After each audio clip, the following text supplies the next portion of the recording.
has to be some common sense. Yes, sir. They have the car stopped at 10th and Ranch by Kohberger. We still don't know who pulled the trigger.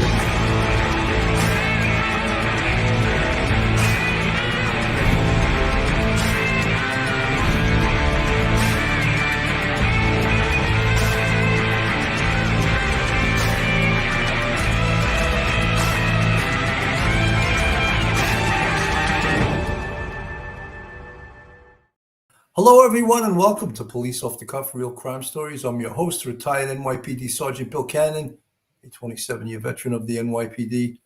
Wow, guys, so much has happened in the last few days. We know that Brian Kohberger was indicted by a grand jury for five charges. And today he was arraigned in court. And it gets confusing because he was arraigned one other time when he came back from Pennsylvania when he waived extradition. But now this was unusual in a way because everyone was expecting there to be a probable cause hearing on June 26th. And this grand jury indictment, the true bill with the grand jury indictment, supersedes the probable cause hearing. So now there will not be a need for a probable cause hearing, and it went right to the arraignment today.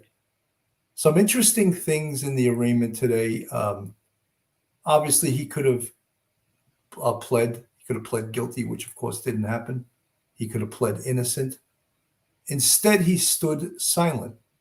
And we're going to look into what we think that means. What does it mean to stand silent? And because he stood silent, the judge in the case, his name is actually Judge in the case, he put the not guilty plea in for him and set the trial date for October 2nd, which is not carved into stone. That is a date that is subject to change, but depending upon the schedules of the defense and the prosecution, whether the defense especially can be ready for this October 2nd date. And for the prosecution, once they answer ready, they have to be ready. But the judge can give a little more leeway to the defense. Tonight, as you guys know, as we previously advertised, we have an incredible guest. There's her picture on the screen. We have Dr. Joni Johnston.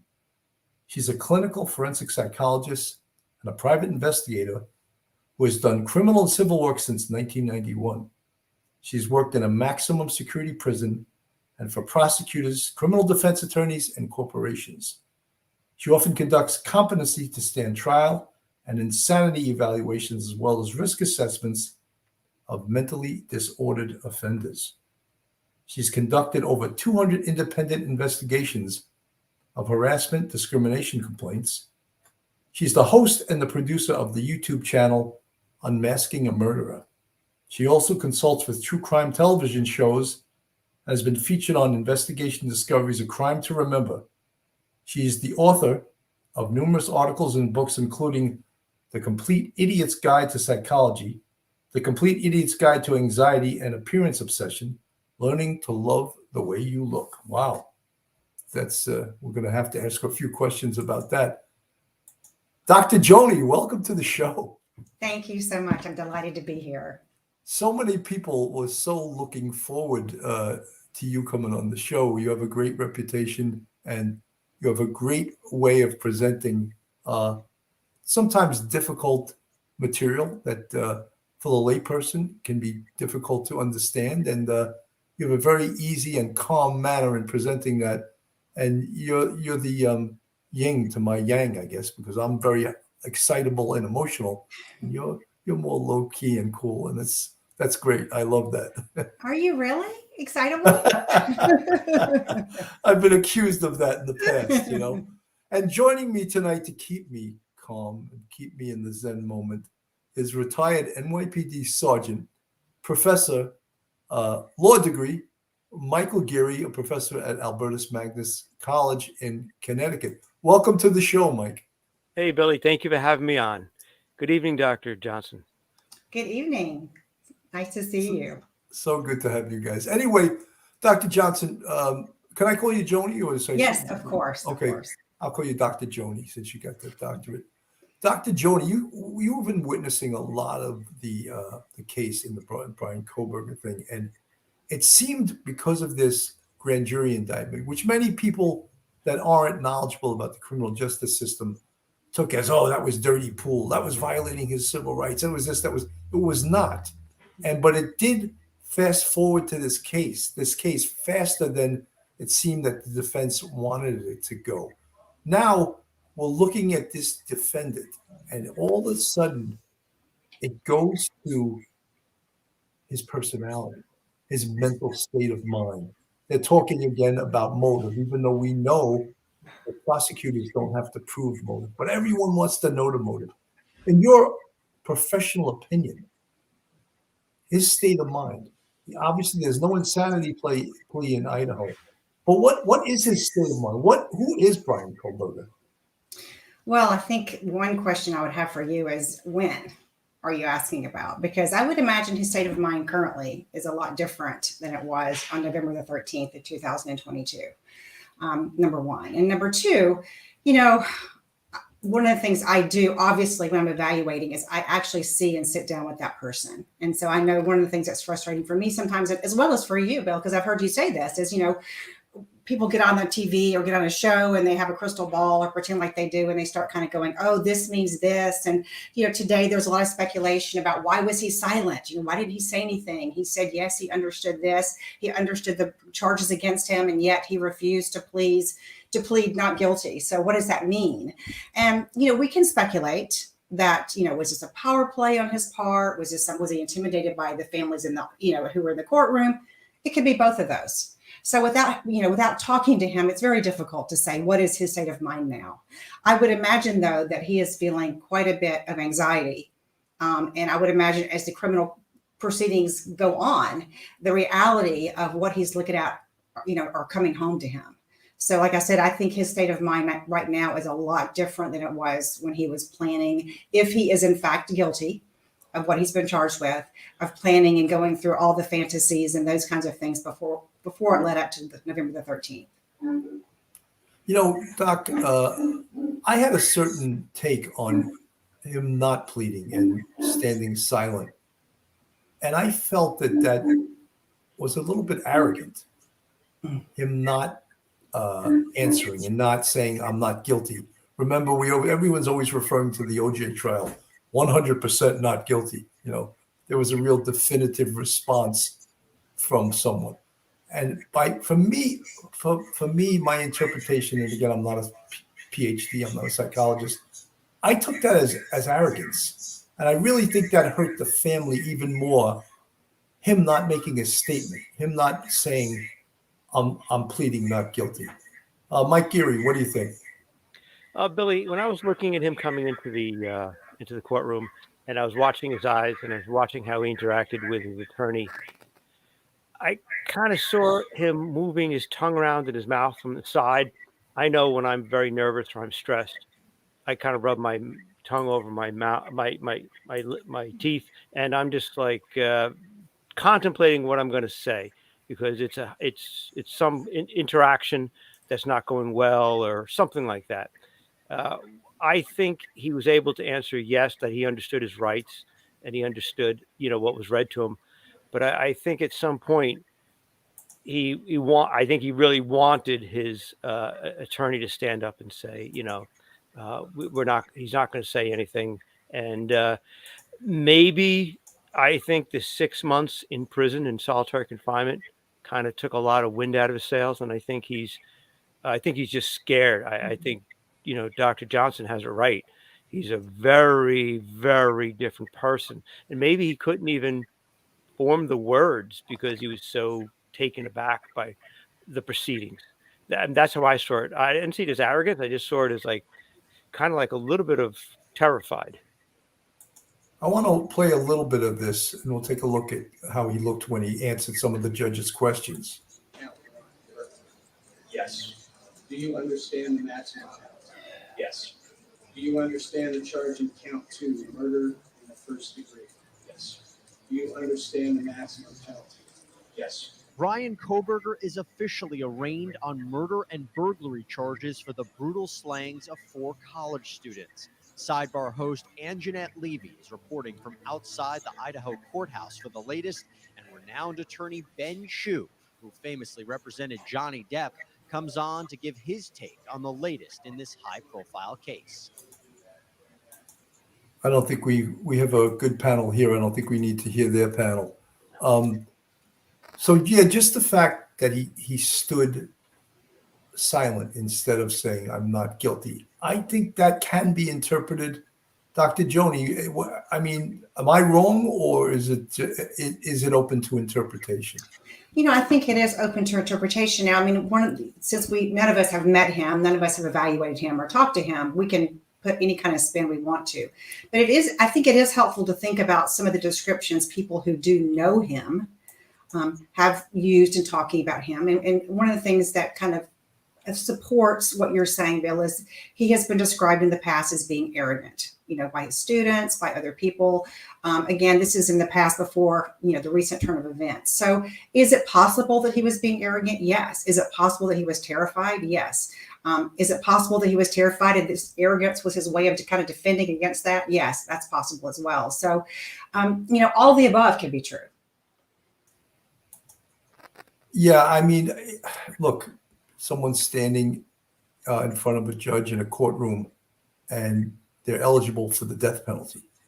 And that, of course, but, look, knowing what you did, you have to know that there are consequences.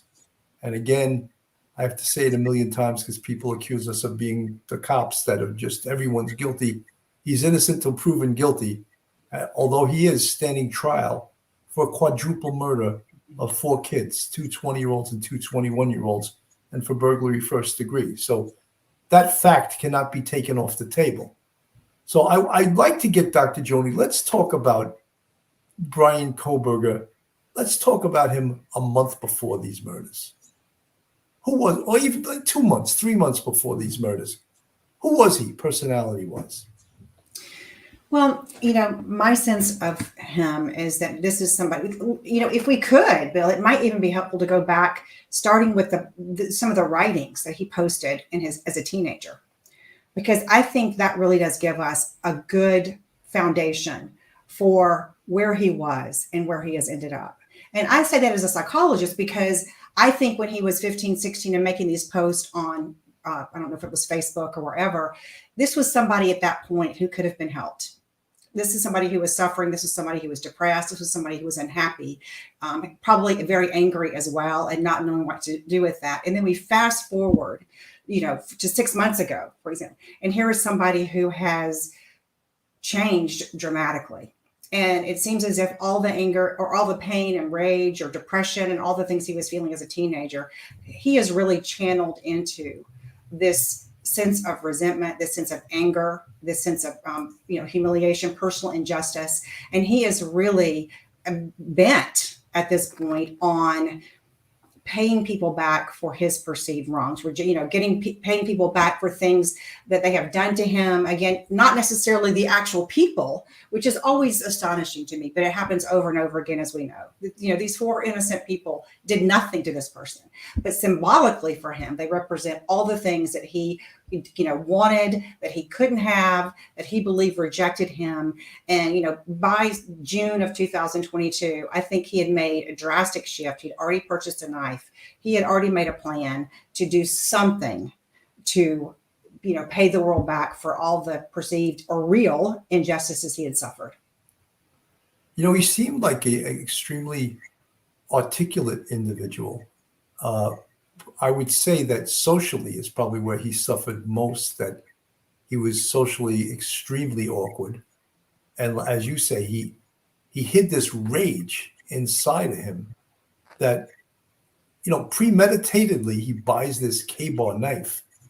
And whether it was Ethan Chapin, Madison Mogan, Zaina Cornelio, and Kaylee Gonzalez, whether they were targeted right from the beginning or there was just an anonymous person he was going to kill to satisfy the rage within him, that's all, we got to find that out. And I don't know if we'll ever find that out because he's going on trial for quadruple murder. Mike, your thoughts?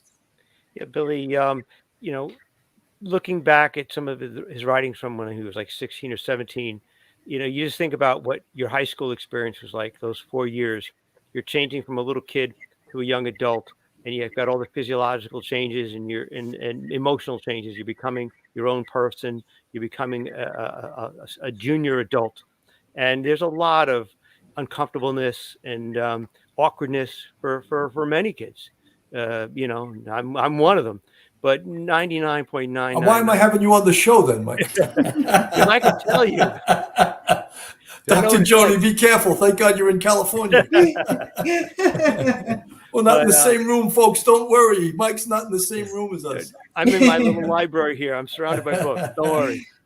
But you outgrow it and you become your own person, and you adjust, and you realize those awkward years, and maybe you were bullied, and I do remember there was some article that after he started to lose a lot of weight and he took boxing classes, he actually kind of turned the tables on people, and Dr. Johnston's right. He symbolically killed the class of one, at least one person. He killed 4, but he was intending to kill at least one person of the class of persons who had put him down.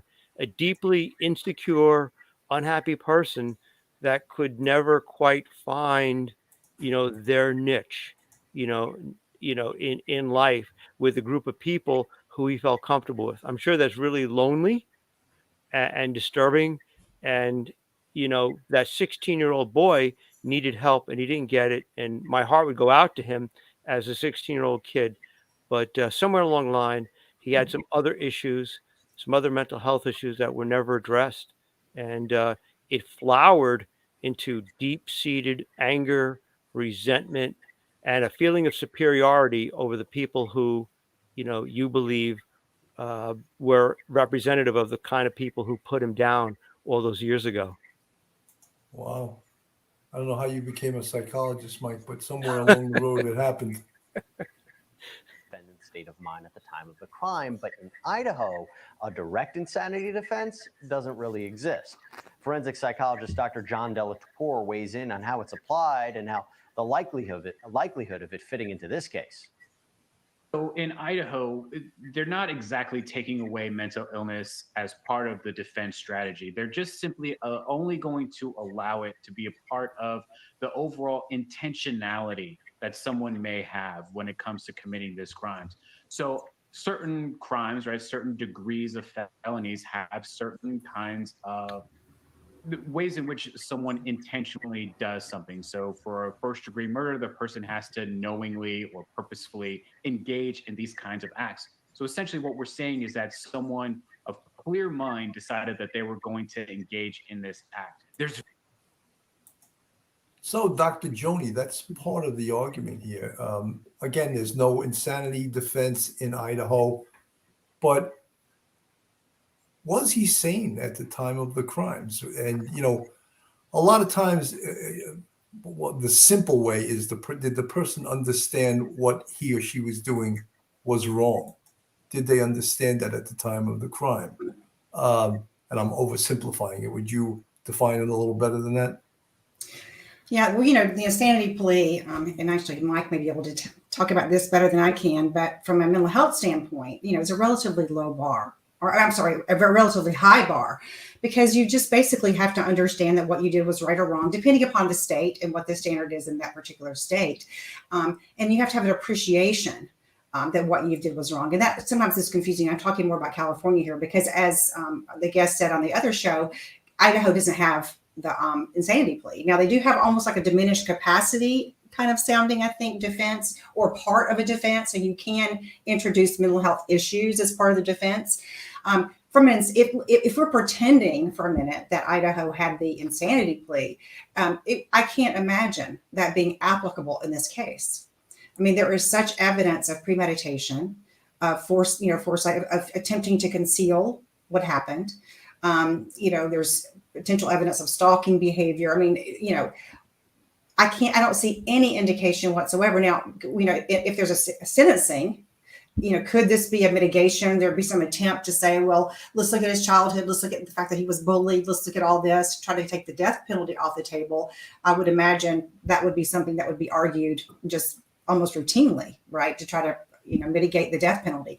But from a guilt standpoint, I mean, the kind of things where you look at the research on who is successful in an insanity plea, it's almost always somebody who has a history of psychiatric hospitalizations, somebody who has a previous diagnosis, such as paranoid schizophrenia or bipolar disorder. It's not like the person all of a sudden becomes, insane and commit a crime. There's a history there.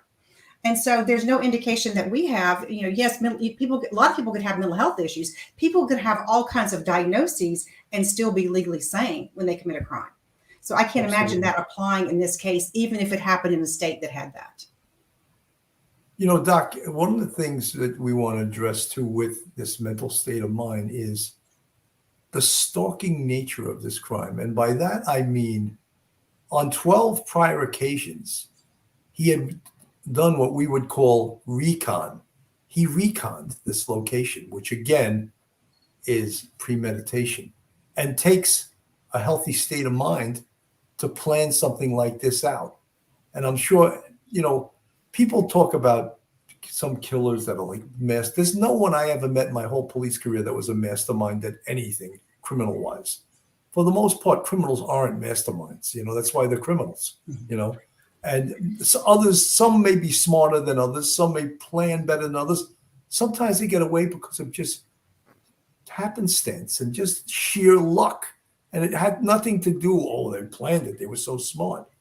And in this case, yes, he was a PhD student. He knows about criminology. He knows how the police work. He knows the whole thing, the premeditation of turning off his cell phone. That's classic premeditation, because he knows that a cell phone is a walking, talking GPS device. So some of these things would indicate that, no, he was very sane when he was doing this. But you also think someone that is capable of this brutality on strangers, did rage overcome his mental, his mental health, his mental fitness, and whatever else he had inside him, that this urge to do this just drove him to do it? Well, I think there's obviously a huge difference between, one of the challenges, I think, is what does mental health mean? What does mental illness mean? So I think that the frustrating thing is, from a psychologist's point of view, is whenever there's any kind of violence, the first thing people say is, it must be a mental illness. And it's like, well, what are we talking about? Are we talking about somebody who's got a severe mental health illness that's diagnosable? Or are we talking about somebody who does something that we just can't understand? And I think those can be very, very different things. And in this situation, again, when we're talking about mental illness, we're really talking about, from a forensic psychologist's point of view, a diagnosable or diagnosed mental illness, such as one that would cause somebody to lose touch with reality. And as you just pointed out, Bill, this is somebody who was systematically stalking people, was systematically turning his phone off, was planning all these things. I don't know that I would say this is somebody with a healthy mind, but it's certainly somebody with an organized one. And, one of the things you would expect to see if somebody was, legally insane is some sense of disorganization, right? Somebody who's not in touch with reality. They're acting under some delusion or something like that. And there's just no indication here. Does that mean we can wrap our head around why somebody would choose to kill somebody they don't even know? That's a whole separate question. Very, very, very tough to understand. And, you just brought up something when you said there's something in serial killers. And of course, unless they find another incident of murder, he's not a serial killer. What he is a mass killer, if in fact he is guilty of this. But there's two different types of serial killers, organized and disorganized. I'm sure they put them in those nice little boxes, but if he was a serial killer, he would absolutely be an organized serial killer. He was smart. He owned a car. He could travel. He lived around the area. He stalked his prey, as opposed to disorganized, which a lot of times, to oversimplify it, they're just a blitz type murder that doesn't really plan their attack. So again, he's not, as far as we know, a serial killer, but he certainly has a lot of the mental traits of a serial killer. I'm going to let my Professor Mike comment because he's in his library with all this knowledge and he's not getting to talk. Go ahead, Mike. No, there was a lot of speculation as to whether or not this was his, if he indeed he is the killer, was this his first murder? And I tend to believe yes, because I don't believe he set out to kill 4 people. I think he set out to kill 1, possibly 2, but that's it. So there was, I believe there was somebody targeted. And, there's been no indication so far in the last almost 6 months now since his capture that he's even thought of as being a suspect in any sort of violent, heinous crimes like in Pennsylvania, where he lived for a while. So I think there are times where a person could go from 0 to 100 miles an hour instantly in a fit of rage, perhaps, and they decided to, in a short period of time, take on this mission of making someone's life miserable and then stalking them and then killing them. It sounds crazy to us, but he had been able to do so many things in his life in terms of education, and he's able to own a car, have a job, go to school. He's not impaired by any sort of, from what we know of, any sort of mental health issues that were apparent to anyone, his family, any friends or acquaintances that he had. So I think this is probably his very first murder. He had a grand slam right out of the park the very first time, and that's not unheard of. There are many people who might kill their spouse or their lover in a jealous fit of rage over a breakup. And other than that, they are the most normal, law-abiding people you can imagine. So he could possibly be a person who does have a very serious issue between his ears, but doesn't elevate it to, being disturbed enough to be given any sort of mercy or considered a mitigating circumstance. Well, Dr. Joni, Mike raised a point that all of us cops, it makes all of us cops feel more comfortable. We always expect when someone does a heinous crime that they have a huge rap sheet. And that's not always the case, and it makes us feel better when they do because it explains their behavior. But when people outside the criminal justice field, they'll ask us, what does it matter? Well, it matters because usually someone's past can somewhat predict their future. Like behavior doesn't change if it's consistent bad behavior. Future behavior can be sometimes predicted, and not all the time, on past bad behavior. Your thoughts, Dr. Joni? I tend to agree with Professor Mike that I do believe that this is probably his first murder. That's my sense as well. Now, I wouldn't be surprised. I know there was some talk recently about him potentially breaking into a female coworker's apartment and moving her things around. Then when she had become friends with him, then when she talked to Brian about it, he suggested she get a security system in her house and offered to install it. And apparently he may have had, this is all had been reported, so we'll have to wait and see. But he actually was able to potentially view the camera and watch her whenever he wanted to. That kind of crime, I would not be surprised if that was true, because he has this history of stalking. He has this history of kind of voyeurism in a way. People talk about feeling uncomfortable, him sitting places and staring at people. So that kind of crime, I think, would not. And as you know, Bill, you're absolutely right. I mean, it is more comfortable as a psychologist as well as a homicide detective to kind of go, okay, if the person started here, then they went here. We can kind of see them taking those steps along the way. And he may have taken some steps along the way, although not necessarily violent steps along the way. But he I would not be surprised, as Professor Mike said, that if this was his first murder. Dr. Joni, there was a point very early in this case where somewhere in Moscow, they found a dog that was skinned and killed. And of course, everyone, that's the serial killer. That's, Kohberger did that.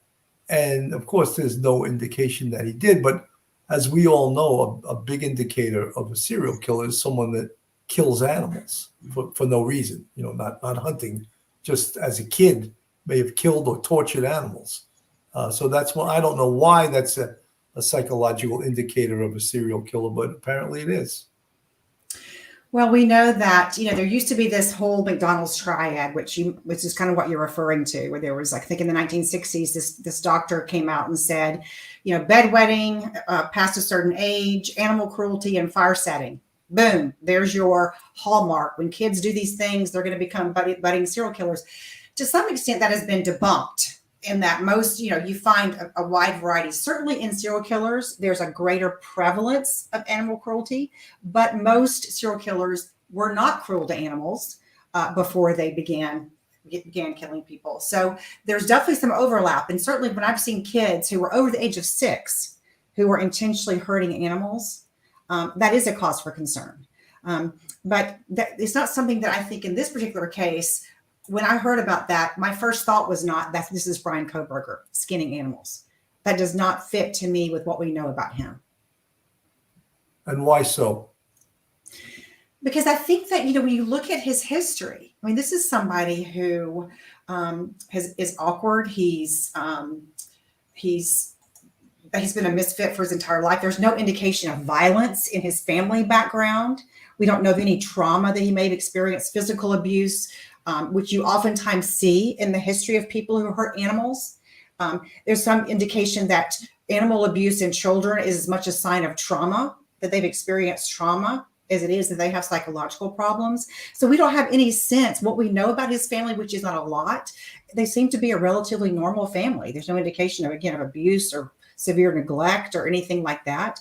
Also, from a practical standpoint, look at when he went into, if again, he is in fact the person who did these 4 murders, there was a dog there that he leaves alone.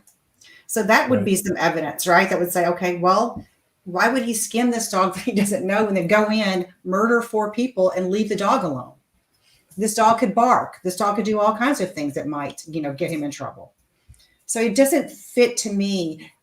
More if Brian Kohberger is the perpetrator here and he has a history of illegal behavior, whether he was arrested for it or not, I would expect it to be, I guess, sneakier things like voyeurism or breaking in and moving things around and then trying to be the hero for somebody or wanting to spy on them and see them take their clothes off or those kinds of things.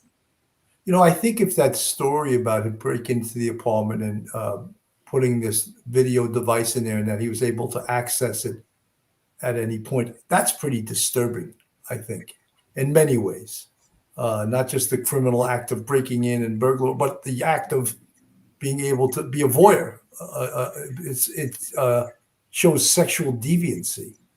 And that we haven't specifically seen. And on the second half of the show, I think we're going to get into a little bit of the incel, which I don't know if you were one of the people that believed that was who he was, but that's been raised by many behavioral analysts, psychologists. We had all the talking heads that all went to Quantico and took that course, to become profilers. And everyone was saying this. That was the first time, Dr. Joni, I ever heard that term incel.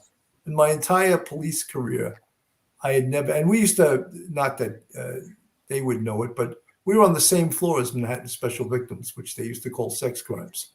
So we would hear all their stories and every, deviant thing that happened in the whole borough of Manhattan, because they covered, there was no south and north sex crimes. They covered the whole borough of Manhattan. So, and I never heard the term incel, but we heard a lot of other things from them. Professor Mike, your thoughts? Yeah, I think the revelation, if true, that he did purposely install a camera to watch some girl that he was friends with, it would fit into, I think, the profile of a person who disrespects women, doesn't really value them much, objectifies them, wants to feel a little bit of superiority, that he's gotten over on them, that he can actually witness them, undressing or sleeping or getting up in the morning, wherever the cameras were, without them knowing about it. It just kind of adds to his feeling that, he pulled one over on somebody. It's very, it's deviant. and it shows a total lack of respect for someone's personal privacy, their personal space, it doesn't surprise me whatsoever. You know, Dr. Joni, a lot of people are talking about the car stop.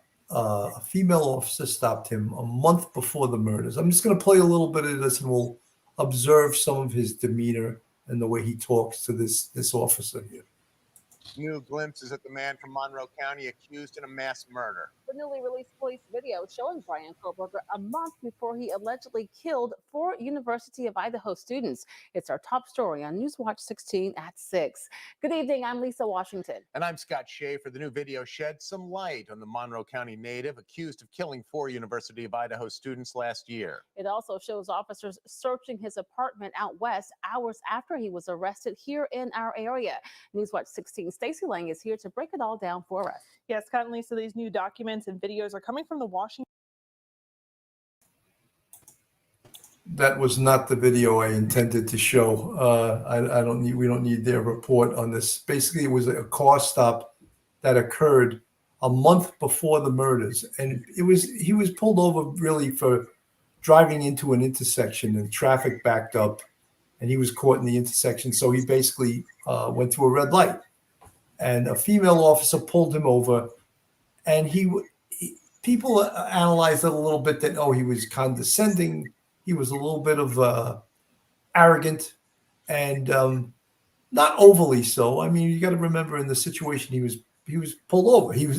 We all get nervous when we're pulled over by the popo, right? By the police. And I even get nervous now, and my chance of getting off is like 99%, Actually 100. I've never, since I've been a cop, I've never, ever, even any state, and I know some of the people go, that's not fair. Well, any state, anywhere I've ever been, I've never had a cop pull me over and say, once I identify myself, they don't give me a summons. So we call it on the police service master shield, Anyway, so I'm not going to show the car stuff. I'll have to find it, but he did have a certain amount of arrogance. And when you compare that to the car stop that occurred after the murders by the Indiana State Police, it's a whole different thing. And I'll see if I can find that, because in that car stop, he's with his father, obviously, and they both look extremely nervous. And it almost seemed to me like the father knew at that point what his son had done. But I'll search for it as we talk about this. Let's get toward the incel situation. And for the folks listening, and maybe you just like me, you never had that term before. What it stands for is involuntarily celibate. So here's a 28-year-old man. He's not a bad-looking guy. He's in shape. He's maybe awkward, but he wants probably to meet women, and he wants to have sex, but it's not happening for him. So that in itself can create, I think, a certain amount of rage. Your thoughts, Doc? Well, I wasn't surprised when you said you'd never heard that term, because I think it's a relatively new term. I mean, it certainly isn't a psychological term. It's just a term that's been used to describe, really, I think, an identification with a certain group of men who do feel slighted by women. There's a certain misogynistic tone. They kind of bond together over this kind of misogyny of women, this hatred of women, this resentment of women. And it's mainly an online forum. People will write all these, in my opinion, terrible things about, women and what they are not worth anything, and how they're just out for money, or how they're, reject them, and just the history of mistreatment, basically. And so it really is, anybody can identify with that if they're single and they can't get a date. But it really, I think incel, the term really was coined to reflect this identification with this group that was bonding together over this resentment and anger and misogyny toward women. So this group is a group that's active, like on the internet, active in social media. So he wasn't necessarily a part of this group, but could that term still define his behavior? Yeah, absolutely. I mean, if this is somebody who is awkward socially, who has tried to approach women or be with women in the past, they haven't been interested, they've been turned off by him. He doesn't understand that. He keeps trying, he keeps getting rejected. He is angry about that. He becomes increasingly angry about that, turns this into now his interactions, with women are kind of tainted by this condescending, arrogant kind of tone that then of course is going to turn women off even more, and it becomes this kind of vicious cycle. Absolutely. This is somebody who, from a personality standpoint or from a situational standpoint, kind of meets those criteria. There's no indication that we have that he actually identified with other people who were in the same space. Absolutely. Folks, this is Police Off the Cuff, real crime stories. If you like real crime, true crime from a police perspective, then you're in the right place. And if you're not subscribed to us, go on our YouTube, hit that subscribe button, give us a thumbs up, ring that bell, make comments. We love to read your comments. We love to answer your comments. We don't really like to get into arguments with you, but we like to read your comments. Also, if you want to support us financially, we have a Patreon with 3 different levels. We also have a YouTube channel memberships. You see the folks in the green font. They're part of our YouTube fans, subscribers, friends. And again, they support this show, and they're a huge part of this show. We're able to bring on, because this show is growing and our reputation is solid out in the content creator world, we're getting some really excellent guests, as you see tonight. Dr. Joni Johnston, she's an outstanding. She has her own podcast, also called Unmasking a Murderer. So we encourage you to follow Professor Joni Johnston also. Let me get back to this whole incel thing and his behavior. And we mentioned it before, the stalking-like behavior, and indicative of his 12 trips to 1122 King Road. It's funny. Cops, we have great sense of humor, and we find things funny. And I find it funny that people would say, "Oh, he could have been delivering pizza." I just get like, yeah, 12 nights he was delivering pizza at 4 a.m.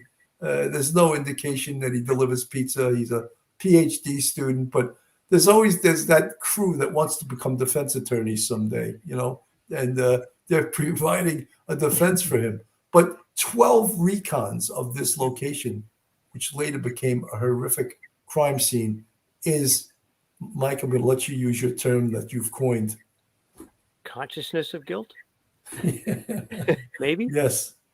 Yeah. Potentially, yes. Yeah, there's no indication that he knew anyone in that vicinity, like maybe that lived on that block, in that particular building, off to the side on the side street, where it would actually be somewhat plausible that he was visiting friends. He's not the kind of guy to hang out with, on a couch, drinking beer, watching college football on a Saturday afternoon and eating pizza. He doesn't have those sorts of relationships.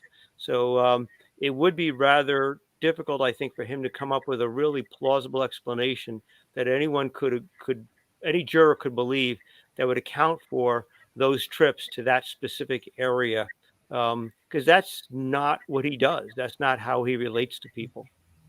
Absolutely. I have the car stop queued up, so I'm gonna play a little bit of this, just really to show demeanor. And here we go. So he's right up on the van, man. He's right up on the back of that van. Over for tailgating. Is this your car? Okay, cool. Where you headed? Well, we're coming from WSU. What's WSU? See, that's a little strange because they're so far away from WSU and they're in Indiana. And why would this Indiana State Trooper know what WSU means? A little bit of a strange answer in a way. An answer you would give probably when you're pretty damn nervous, And the father seems very nervous too. And he's not the one being pulled over or the one driving the car.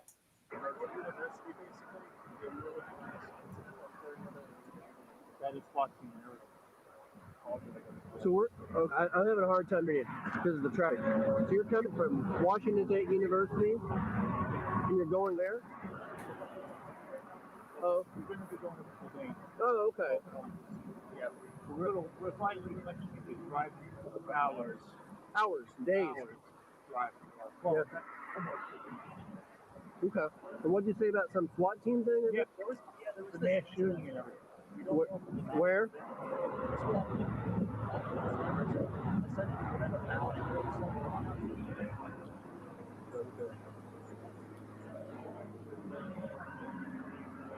You know, Dr. Joni, we studied his body language, and to us, he seems extremely nervous. I'm talking about Brian Kohberger, as well does his father, but he seems extremely nervous. His eyes are like open like that, you know, and well, I'll say me. I'm not going to speak for Mike. I think that the car stops. He was stopped twice in the state of Indiana. I think they were planned stops by law enforcement. That local law enforcement was put up to the car stops by the FBI or by the Idaho State Police, and they deny that. I don't know why they're denying it, because I think they wanted to see what was his demeanor, what was inside that car. Let's take a look at his body. I think in one of the videos, it appeared that he had a rather large cut on his right wrist. So all of those things were a good reason to pull him over. And on both instances, they seemed very, very nervous. And in both instances, there was never a summons issued. It was just a warning and admonish. And police do have the discretion not to write a summons. So it's not like they did anything illegal. But it's just interesting to see the demeanor. There are people out there, you know, I think there's at least 2 books at this point being written about this case already. I think I just heard that famous author James Patterson is writing a book on this case. And there was another author who's been writing little segments for this magazine. And Bloom, his last name is Bloom, Howard Bloom. And he's intending to write a book on this also. And we critiqued, we're also good journalist critiquers, you know, on this. Even cops, we can do it all. And he wrote some things about Brian Kohberger that we found to be, dude, are you looking at the same thing we're looking at? He was saying how cool and calm and mastermind. And we were like, dude, you better go back to New York and have a few drinks, you know, because that's not what we're seeing. We're seeing a deer in headlights in this car stop. And we're seeing someone that is not a criminal mastermind. Look, I'm not going to critique his stuff, but we all, you know, you look at things, and especially, and Dr. Johnston, I'm sure you're probably close to an expert on reading body language, because that's part of the interview process. And he shows outwardly, his body language does not show cool, calm, and collective. Now, I actually did see the earlier video before, the one that we didn't pull up this time. And I would agree that there was a marked difference in his body language and how he appeared in that first video that we weren't able to see with the female cop, and how he is kind of, I don't know that I would say he is arrogant in a very subtle kind of way with her, I thought. And in this one, I would agree with you. Now, I have to say that watching this, and I've watched these stops a couple of times, I didn't see the dad as being inappropriately or oddly nervous. Like, this dad to me seemed like a law-abiding citizen who is pulled over, worried about his son, trying to connect with the cop, kind of be jovial and that kind of thing. Brian, on the other hand, looks very nervous to me. Absolutely. His eyes are wide. He starts talking about, you know, like you said, what WSU or whatever, which the cop would have no idea what he's talking about. I did not see a criminal mastermind from Brian Kohberger in that video at all. He definitely seemed nervous. The dad, like I said, to me, didn't seem as nervous as Brian did. No, absolutely not. Mike, your thoughts? Yeah, I think we mentioned this, and you caught it before I caught it. He'd mentioned something about getting Thai food. Thai food, yeah. Which is kind of like, I'm, you know, because like, where are you going? Well, we're just driving on Indiana, across Indiana, and we're looking for Thai food. Well, actually, you're probably looking for a rest stop and to go home, because they've been driving probably for like a marathon a marathon session. But the little nervous chatter, I think, yeah, definitely. I agree with Dr. Johnson. Yeah, the nervous chatter and the kind of like the inane talk about, what's the shooting at WSU or the Thai food or that sort of thing. And if that's the second car stop, and I'm not sure if it's the first or second one, if I'm him and I get pulled over twice within one state for allegedly tailgating, semi driving, east on Route 80, I'm going to be pretty damn nervous. The first time, I'm going to be nervous. The second time, I'm going to be freaking out because that is not coincidental. He may be the total rookie at this sort of criminal enterprise, and he is, I believe. But getting pulled over twice in a short period of time, and really for something that probably every other car in the state is doing, alarm bells have to be going off in his head, going, "You are in deep trouble." And I think Dr. Johnson's right. He knows he's in trouble, and I think he's freaking out. Mm-hmm. I think he knows that it was just a matter of time until he gets caught, that the police are onto him. Mm-hmm. And I think that was indicative. They took some strange route home that took like an extra day to drive home. They took the long way home. I'll put it that way. This is early on. This is a FBI profiler. This was early on in the case. I just want to play a little bit of this. To the center of the mind, James Fitzgerald, for his expert opinion. James, listen, I read some of these questions that Kohberger had in his undergraduate research project. What do you make of that in light of his arrest today?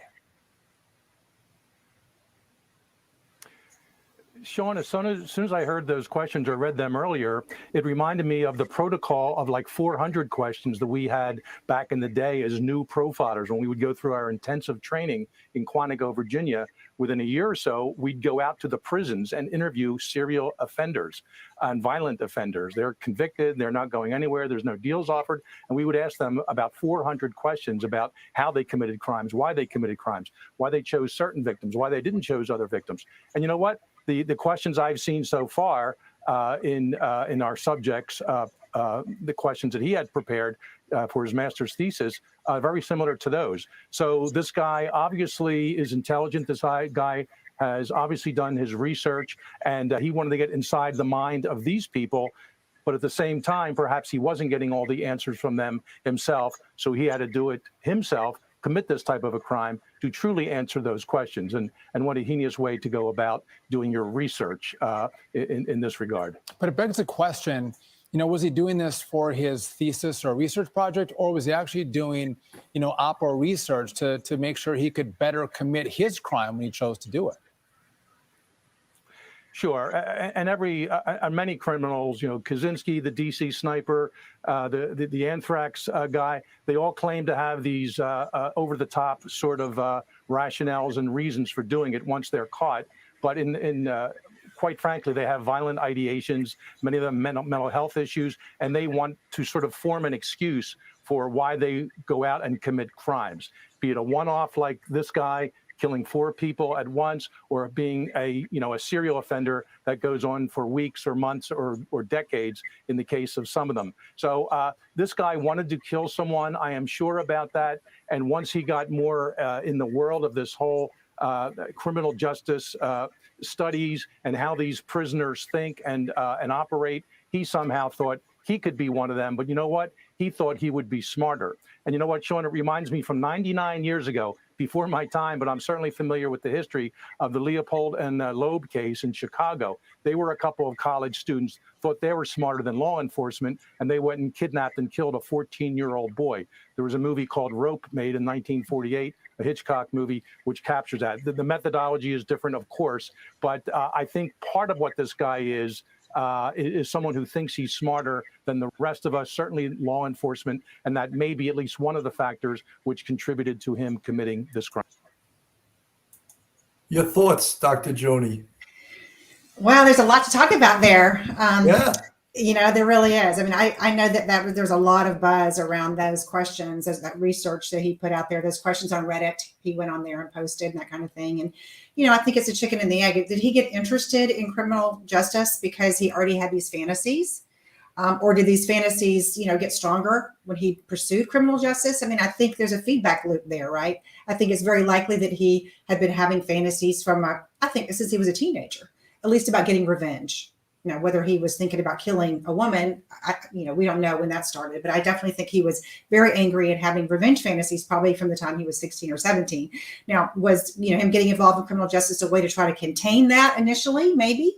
I'm going to channel it in a more productive way. Or was it, hey, let me study this so I can be the best criminal out there? That's a question I think that we still have to answer. I think the comparison with the 1920s duo who was trying to commit the perfect crime, I think I understand where they're coming from, because Brian Kohberger and Professor Mike, you said that earlier, is somebody who has a lot of self-discipline. He is a smart guy. I mean, this is a guy who lost 100 pounds when he decided to do that. This is somebody who's, was in a PhD program. So he's very self-disciplined. And so when he decides to, get into something, I can see him being very obsessive about whatever subject he's interested in. And so I do think that some of these questions he was asking were out of personal curiosity.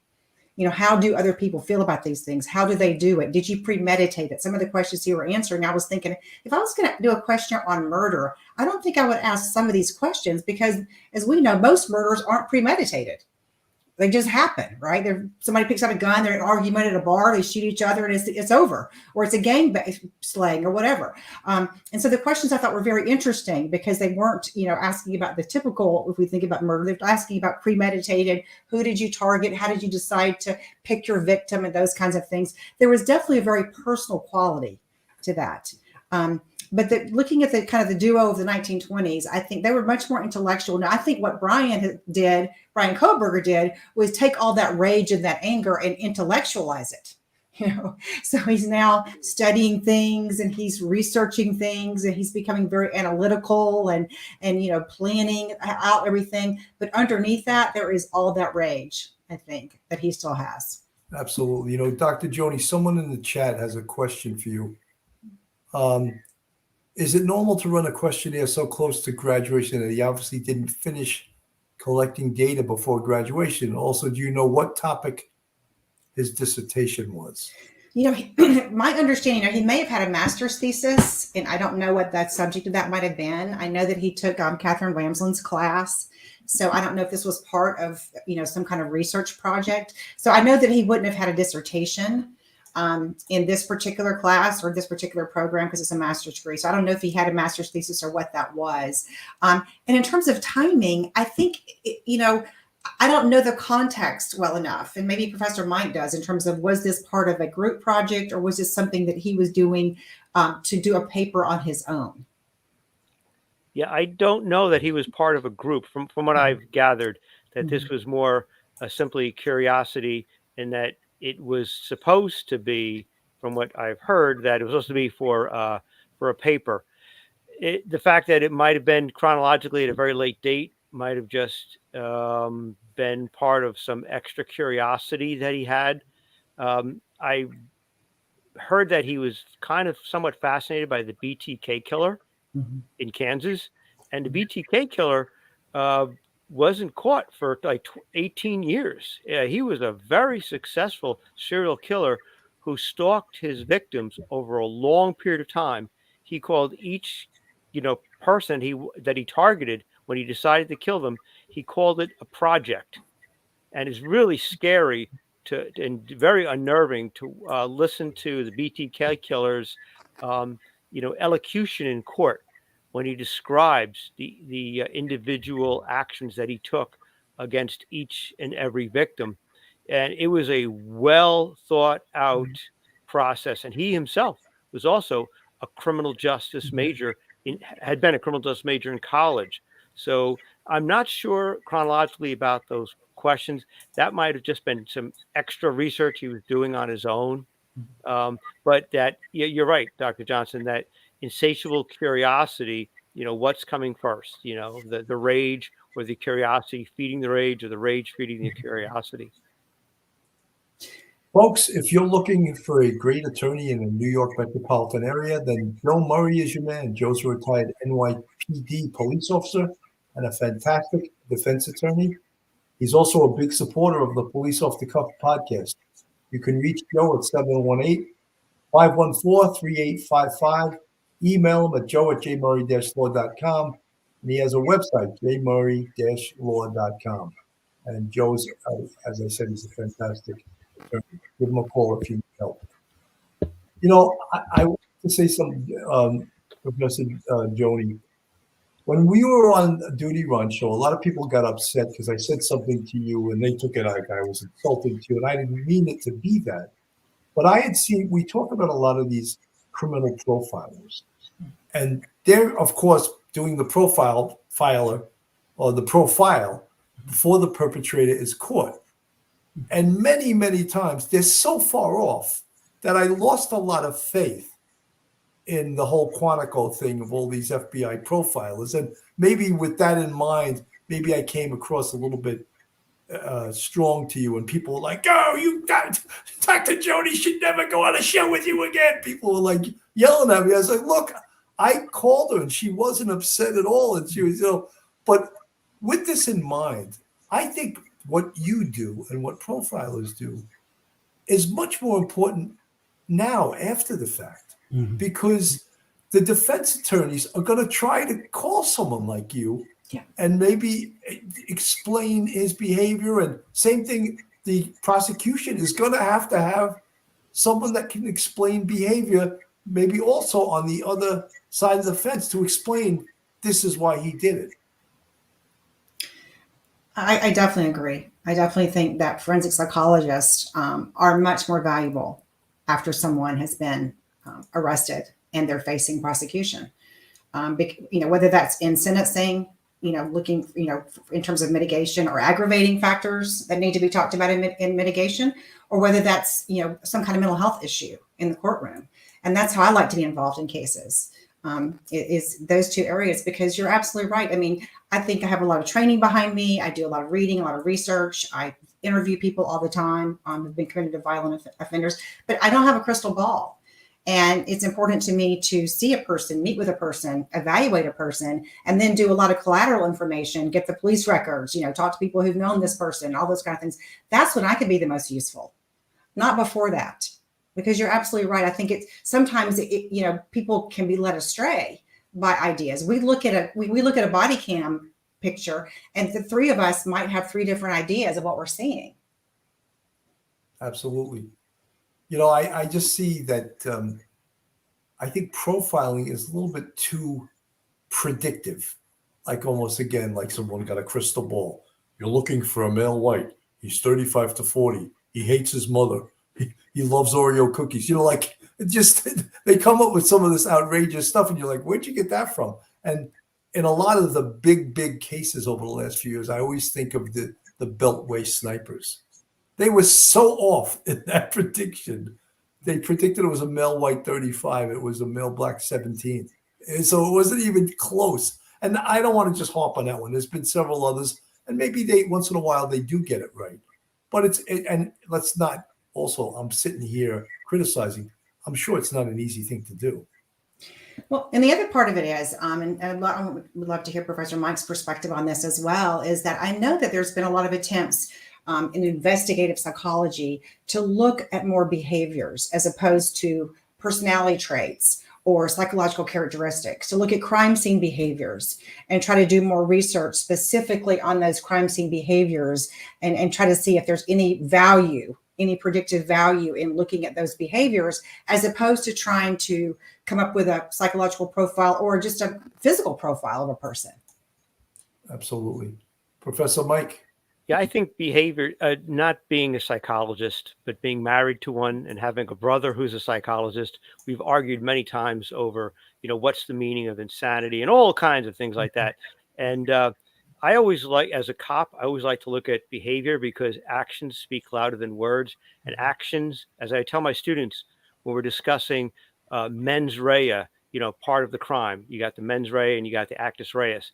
The mens rea is revealed by their actions. So actions are always really, I always thought much more important, because as from a person who doesn't have a degree in psychology, you'd be able to understand what a person's thinking in terms of their criminal mindset by just looking at their actions, like a shortcut to get to the answer. I just have one quick question, Dr. Joni, for you, as we were just talking earlier. Let me just ask you, why do you think Kohberger, who had access to many female students in Washington State University, where he was familiar with the campus and he was living there for 6 months, or for almost 6 months, why do you think he would go to across state lines and go into Idaho? Why travel to do this? I mean, my sense is that he wanted to create some distance for himself, probably psychologically in a weird kind of way, as well as physically. And I'm sure, in his mind, in some respects, this kind of crossing state lines would have been significant to him in terms of it being clever. He's doing it in another jurisdiction, and et cetera, et cetera. So that's my thinking, that it was pure. And I do think there was a psychological component. He's not doing it at his university. He's going somewhere else to do it. Okay. Absolutely. Folks, I just want to welcome some of the people we have in the chat. We actually have Joe Murray is here tonight. Welcome, Joe. And I know you're dying to say he's innocent to proven guilty. I'll let you do that. Angela Ang is here. Angie, welcome to the chat. Lieutenant Peter Pranzo, Harlem Raiders, great to see you. Great to see all you folks that are our YouTube channel members. Pauline Buckles, great to see you. Pierre, great to see you. Guys, we're trying to bring you this high quality. That's why I brought such a great guest like Dr. Joni here. And I just wanted to plug something for her. This is her book, Serial Killers, 101 Questions That True Crime Fans Ask, by Dr. Joni Johnston, PhD. So you can go on her website, drjonijohnson.com, I believe it is, and all of this stuff. A lot of her questions. You can buy her book there. And she's a fascinating guest. And it's always great to have an educated person that's in the crime business. And I don't know if that's the right term. I always, we were the police. I always thought we were in the crime business. We were in the fighting crime business, And I just wanted to make one other observation. No wonder Mike is so mellow. His wife's a psychologist. His brother-in-law, they're probably constantly You're surrounded. psychoanalyzing him, and he's beaten down. So he just surrendered, I never won any argument. It's always like, are you crazy? I never won any arguments. Never. Absolutely not. So, Dr. Joni, where does it go from here, do you think? Whether as far as Brian Kohberger, and again, of course, the prosecution is working overtime. The defense is trying to come up with things they can use to raise doubt. Where do they go with this? I mean, it's hard to imagine him, obviously. I mean, I can't imagine him pleading guilty at any point in time. It's hard to imagine him taking a plea deal. It's hard to imagine the prosecutors offering a plea deal, I think, just with this case being so horrendous and with so many victims, the family's involvement, et cetera, et cetera. But I think he will. There's been a lot of questions as to whether he would testify in his trial. I don't know. I mean, what we saw today would suggest maybe not. I would suggest maybe he won't do that. But I think that the defense will vigorously try to, attack the DNA evidence that they have and talk about him being there maybe at another time. I think they'll do the best they can to try to throw some sandust really in there. And what else can they do? It'll be interesting. I don't see them, although, you don't know as things get more heated for Kohberger if he will cave a little bit. I don't see them trying to use a lot of mental health issues either in the guilt portion of his trial, because I don't think Brian would necessarily want that. And I don't think that they're relevant. I think it'd be very difficult to show those. So I think it's going to be a tough road for the defense. And it'll be interesting to see how. I would expect him in the courtroom for him to be quiet, to be very polite, to be pretty, pretty restricted in his emotions, just to kind of sit there and not show much emotion during the entire trial. And that's what I see happening coming up. Absolutely. Excellent, excellent analysis. I think, though, even with all those things you said, I think he still wants his day in court, even if I think it's about him. All this attention is about him. And even though it's negative attention in regards to a quadruple murder of 4 young students, and I hate to call it a quadruple murder. I always like to mention their names. Ethan Chapin, Zaina Canodal, Madison Mogan, and Kaylee Gonsalves. We will never, ever forget them, that this is about them. And the fascination with this case is all the things that we have underlined. And I know, Dr. Joni, you're a parent. Mike's a parent. I'm a parent. You can't even imagine this horror. And I see Steve Gonsalves, and, you know, he is definitely I think a heroic figure as a parent. And I think the way that he's conducted himself during this, and you can't even imagine what is the right way to conduct yourself in this. How would a human being conduct himself? His wife also, both of them. I don't know his wife's first name, but just as a couple, they're 2 heroic figures. And I think they really are. They really are. I am a parent, and I actually have 2 girls in college. So this case really hit home for me in terms of just, I can't imagine. I mean, my heart just hurts when I think about it. It's just every parent's. I mean, can you think of anything worse happening to your child? And also the parents of Ethan Chapin, and we always bring up the fact Ethan Chapin was a triplet. Yeah. So you can't even, again, the horror of his brother and sister having to live the rest of their life without him. And I was so impressed with his mom and his father. Yeah. And just, I just like to bring up the human element, because it's so easy to talk about the blood and guts and the intrigue of this thing. But I think you bring it back to reality when you talk about this. Mike, final thoughts. We're keeping Dr. Joni past her bedtime, although she's 3 hours earlier. It's still past my bedtime. It's still past her bedtime, but it's 3 hours earlier. But we don't want to keep her. So, Mike, your final thoughts. Oh, just watching, on the tape delay of the arraignment today, I was thinking of the families, and they showed some video of the Gonsalves family approaching the courthouse. And I thought of the Kohberger family and how they're hurting too. Every family has been destroyed by what he did. And from all accounts, he did seem to he has a very solid mom and dad and 2 sisters, and they are paying a deep price also. And they're suffering because of the guilt they probably feel about what their brother did, and from the parents' perspective, what their child did. And they probably cannot even imagine, that this would ever occur. So my heart goes out to them too. Absolutely. Dr. Joni, I'm going to give you the very final thoughts, even though I know you're going to rush because you've got to get to bed early. but I'm going to give you the final words. I think that is such a great way to end the show, Professor Mike, talking about the Kohberger parents as well and family, because they are, I think, often the forgotten victims in this situation. And I think, they have obviously done nothing wrong, and they will be suffering as well. And I'm really glad, Bill, that you brought up, the 4 young adults who, we've all lost a lot. I mean, think of what the world has lost. They were such bright spirits and that kind of thing. So I guess, in closing, I just hope that justice prevails, and that if Brian Kohberger is guilty, that he pays the price for that. And, I would not, I guess I'm glad I'm not on the jury, and I really feel for the jury and the responsibility they're going to have making those decisions and making that determination. 100%. Very well said, Dr. Joni. Folks, thank you so much for listening tonight. Professor Mike Geary, thank you for coming on. As always, you're a voice of reason, and a very mellow voice of reason. Now we know why. Thank you, Dr. Joni. And Dr. Thank Joni, you. It was an absolute pleasure. Thanks for having me. Thank you so much, folks. Have a great night. God bless. You too. Bye. Good night. One episode just ain't enough.